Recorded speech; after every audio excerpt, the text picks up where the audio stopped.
Hey everybody, I'm Steve Carfino. Welcome to The Wrap. Exciting times here. Last week of the regular season, and we are about to embark on the elimination final. Let's get started. So let's go with championship men. The entire roster hit the score sheet for Manly, including 5 players scoring in double figures. My main man, Dwayne Jordan, racked up the double-double. The Comets were too good for Maitland. Tom Dawson with 17 points and 18 rebounds, an astonishing 13 of those offensive. Hills got the 10-point W, and it was Paul Brotherson with 31 points and an impressive stat line. He only missed 2 shots, had 14 rebounds, 7 assists. And for the Sharks, it was Isaac Turner with 36 points, 56% from the floor, and had no turnovers. Nick Pozoglu and Alex Opachik were good. Steve Markovich even made a cameo with 10 points, but it was Jason Kadee who put on another show for the Bruins. 33 points on 11 of 18 shooting, including 5 rebounds and 6 assists. The Central Coast didn't lose a quarter. Callum Jenkins was the man, 26 points and 14 rebounds. The Comets put the brakes on Norse on the rooftop, and Manly were never threatened by Hills. Let's move on to the ladies. Renee Garlip led all scorers as usual, and Rachel Lish had an impressive stat line with 17 points, 10 rebounds, 7 assists, and 3 steals. Sutherland only shot 30% from the field, but they out-rebounded Hills 57-37. Taylor Mathers with 18 of those rebounds. The Spiders came up big, and so did Jamie Kennedy with 27 points, 16 rebounds, 7 assists, and 5 steals. Norse held the Comets to just 22% from the floor in their 23-point win. Over the weekend, the Division I men went through their first round of the eliminations. In Wagga, it was a grand final rematch that went down to the wire. The Sutherland Sharks made the trip north, hoping to retain their title and buy themselves another week within the league. Although Wagga certainly brought the heat, winning 3 of 4 quarters and allowing the home side to seal a 5-point victory over their opponents. Gage Day and Sean Hare were up to their standards, combining for 61 points, while Sutherland were able to put the real team effort together with 5 players scoring in double figures. While in a battle further east, the Bankstown Bruins made a trip to Terrigal to take on the Triple C. The visitors got off to a strong start, doubling the Crusaders' first quarter efforts, but it seemed like the home side was just warming up, allowing the Central Coast boys to send the Bankstown Bruins packing with a 2-point victory. In the final round of the Division I women's, the Maitland Mustangs were able to pick up the W at home over the Suns, with Newcastle also picking up the 2 points over the Bulls. With this being the last week of the regular season, we'd like to thank BNSW Campus for helping us deliver the Youth Division Report. With that being said, let's move to Division I Youth Men's.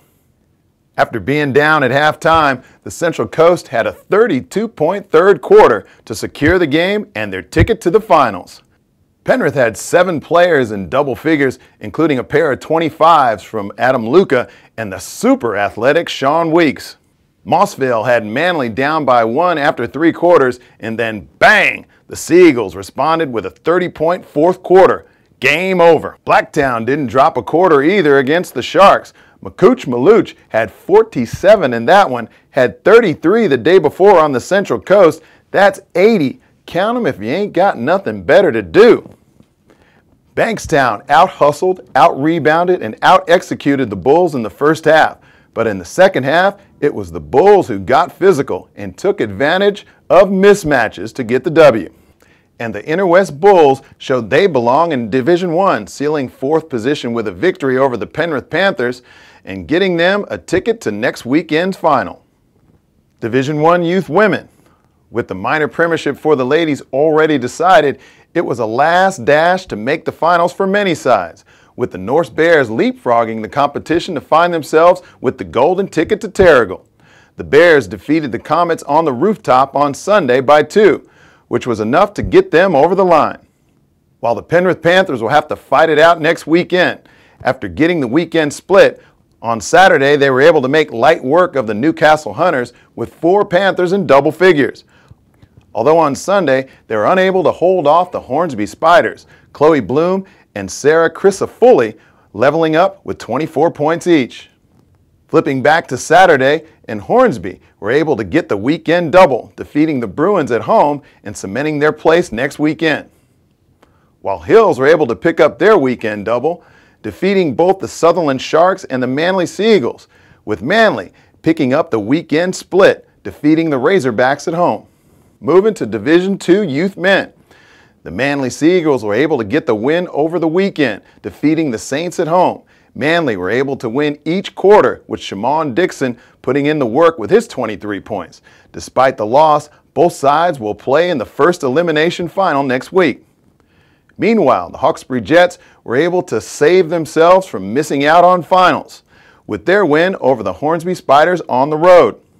While in a tight one, the Sydney Comets were able to get a narrow win over the Penrith Panthers, with the Sydney Uni Lions and Hills Hornets both picking up wins. Now it's time to see who starred over the weekend, thanks to our good friends at mvponline.com.au for not only supplying the prizes for this week, but for the entire year to the best players. Let's get started. For the ladies, in a youth division double, we're going with Sarah Crisafulli from the Hornsby Spiders and Chloe Bloom from the Penrith Panthers, who both scored 24 points. For the guys, in championship men, Paul Brotherson from Hills with 31 points. And from the youth division, Sean Weeks from the Penrith Panthers for his athletic display of basketball. Thanks for your votes, not only for last week, but for all season long, in rewarding those stars on the court each and every week. For round 19, the winners were Susanna Wumsley from Newcastle and Isaac Mack from the Lithgow Lasers. Well, that's all the time we have here on The Wrap. I'd like to wish all the teams going into the elimination finals next week good luck. And remember, you didn't come this far just to get this far. Leave everything you've got on the court. See you next time.